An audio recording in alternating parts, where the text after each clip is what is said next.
Diputado a la Asamblea Nacional por la Mesa de la Unidad Democrática, presidente de la Comisión Permanente de Finanzas y Desarrollo Económico del Parlamento Nacional, Alfonso Marquina. Diputado, bienvenido a Primera Página, bienvenido a Globovisión.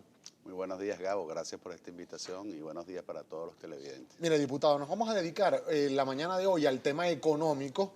Hay expectativas sobre estos anuncios que vaya a dar el presidente de la República, Nicolás Maduro, el día de hoy. Pero antes de entrar con la materia económica, sí me gustaría su opinión respecto de lo que fue ayer la aprobación de la Ley de Amnistía y Reconciliación Nacional en primera discusión. Dijeron desde la bancada del PSV que era una ley de amnesia criminal, pero además señalaron que esta ley, que fue aprobada ayer en primera discusión, contempla, entre otras cosas, el perdón o el olvido para delitos que ellos dicen como de narcotráfico, de homicidios, de prácticamente robos, corrupción, delitos a la propiedad pública, etcétera, etcétera. ¿Realmente esto está en esta Ley de Amnistía y Reconciliación Nacional? Sí, bueno, mira, Gabo, lo primero que hay que aclararle a la gente es que hasta el más torpe de las dictaduras nunca reconoce tener presos políticos. Siempre hacen lo que los abogados llaman simulación de hecho punible para poder justificar de que son políticos que están presos. Y en este caso en Venezuela hemos visto cómo se les ha inventado delitos penales a muchos venezolanos, pero que en realidad el trasfondo, la verdadera razón de ser, es el hecho de que tienen una posición distinta desde el punto de vista político al gobierno nacional. No debemos olvidar, por ejemplo, el caso de Manuel Rosales, cuando vimos al propio presidente de la República del momento dar la orden de que metieran preso, y hasta dijo, misión Manuel Rosales va preso. Y vimos entonces luego a todos los seguidores del gobierno tratar de inventarle delitos al señor Rosales. Luego vimos el artículo, el caso de los jóvenes venezolanos que estaban protestando el año pasado, en el año 2014, perdón. Esos jóvenes Que muchos incluso fueron acusados hasta de terroristas. De terroristas y de delitos que tienen que ver con drogas. Y todos sabemos que fue realmente una operación donde se sembró a muchos jóvenes inocentes cuyo único delito era pelear por un futuro mejor, por un cambio que permitiera desarrollarse personal y profesionalmente. Entonces, aquí estamos hablando de que a muchos venezolanos se les ha privado de libertad, inventándoles delitos de terrorismo, inventándoles delitos de corrupción, inventándoles delitos hasta de narcotráfico. Y entonces esta ley lo que procura es precisamente eso. Lo que pasa es que ayer el gobierno leía parcialmente los artículos. Por ejemplo, cuando hablaba de los de tráfico de drogas y decía el diputado o los diputados que intervinieron por el gobierno, artículo 30, perdón, se concede la amnistía de los hechos considerados como delitos de tráfico de drogas en menor cuantía, tipificados en el artículo 149, segunda parte y 151. Hasta ahí leían. Lo que no seguían leyendo, que está en la ley, es que cuando su supuesta comisión se hubiese producido en campamentos o cualquier tipo de reunión de manifestantes que se hayan congregado con alguno de los fines previstos en el artículo de esta ley. Es decir, no estamos hablando por lo menos a los señalados de narcotráficos en el gobierno, no estamos hablando de eso ni de cualquier otro ciudadano que cometa ese tipo de delito. Estamos hablando de esos jóvenes, la inmensa mayoría universitarios que estaban protestando y que en una operación comando de la DICI se les sembró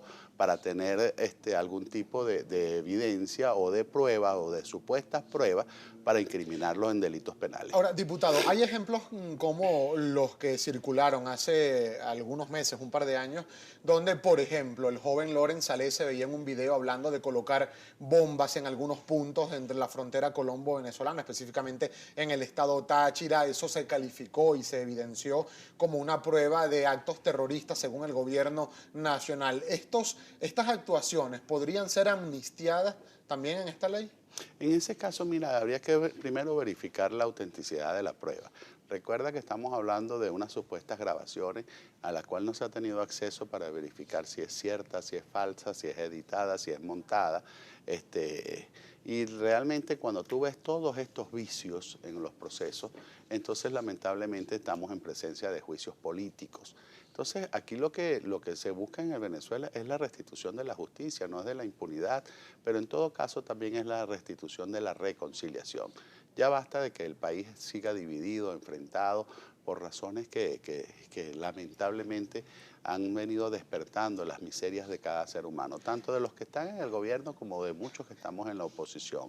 Yo creo que es el momento de reunificar a Venezuela. Para eso tenemos que reconocernos, tenemos que respetarnos, pero sobre todo tienen que haber reglas que de manera igualitaria premien, pero también sancionen a quienes violenten esas reglas. Parte del artículo 16 de la ley de amnistía dice que quedan, entre otros párrafos del artículo 16, dice que quedan exceptuados de esta ley de amnistía los delitos de homicidio doloso en cualquiera de sus modalidades, lesiones, violación de los delitos, violaciones a niños, la indemnidad sexual de los niños, niñas y adolescentes, secuestro, tráfico de drogas de mayor cuantía, peculado tipificado en los artículos 54 y 56 del decreto con rango, valor y fuerza de ley de la ley contra la corrupción, además también casos de corrupción fuera de los eventos circunscritos y señalados específicamente por esta ley de amnistía. ¿Alguna persona, diputado, que pueda estar inmersa o señalada o imputada por algunos de estos delitos podría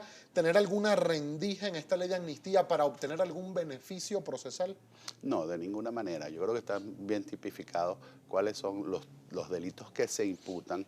Ni siquiera se discute la autenticidad o no de esas imputaciones, pero además se relacionan claramente con eventos y hechos políticos.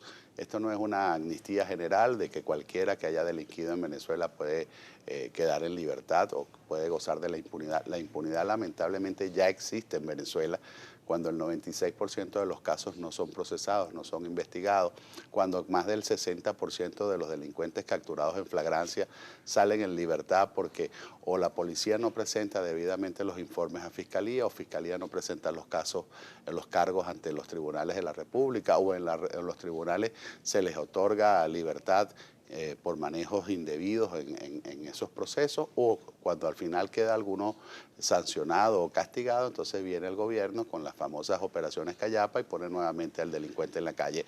Eso sí es impunidad, eso sí tiene que preocupar a los venezolanos. En este caso estamos hablando específicamente de señalamientos o de acusaciones que tienen realmente un trasfondo político, indistintamente de los cargos que se les están señalando, porque como dije en un principio, son simulación de hechos punibles de gobiernos totalitarios, intolerantes, que no reconocen ante el país, ante el mundo, que tienen presos políticos, sino que pretenden hacer ver que en realidad son políticos presos. Para finalizar con este tema y pasar al aspecto económico, diputado Marquina, ¿cuál es el procedimiento ahora con la ley de amnistía para que sea aprobada en segunda discusión y sancionada además por la Asamblea Nacional?